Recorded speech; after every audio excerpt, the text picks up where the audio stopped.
చిన్ను నిద్రిస్తుంటాడు. నిద్రించే సమయంలో పక్కకు తిరుగుతూ ఒకరినొకరు ఇట్లా డాష్ పడుకునే టైంలో ఇట్లా రోల్ అవుతుంటారు. రోల్ అవుతూ కింది పోయి ఒక వాళ్ళ ఫ్రెండ్ దబాన్ని పడిపోవడం జరుగుతుంది. ఆ సమయంలో ఏమైతుందంటే చిన్ను చాలా భయం వేస్తుంది అనమాట.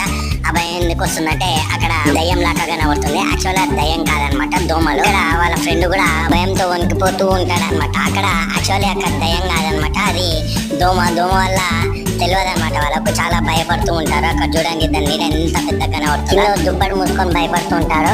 అక్కడ ఎట్లా కనబడుతుంది ఆ మస్కిటో పెద్ద దయ్యం లాగా కనబడుతుంది. ఫైనల్ గా తెలిసిపోయి ఆ దోమ వస్తుంది అనమాట దగ్గరికి. పటా పటా పటా పటా దోమని చంపుతూ ఉంటారు. చూడండి ఆ దోమ ఎలా వెళ్తుందో. ఫైనల్ గా దోమ వెళ్ళినప్పుడు దోమ చిన్న సతాయిస్తుంటుంది. ఇక్కడ ఫన్నీ థింగ్ జరుగుతుంది అనమాట. ఆ ఫన్నీ థింగ్ చాలా అబ్జర్వ్ చేయండి. చూడండి ఆ దోమ వచ్చి ఆ బాబు పై కూర్చుంటే, ఆ బాబు పై కూర్చున్న తర్వాత అక్కడ ఇదైపోయి బాంబు ఆ స్మెల్ కు చిన్న పారిపోవడం అనేది జరుగుతుంది. Thanks for watching.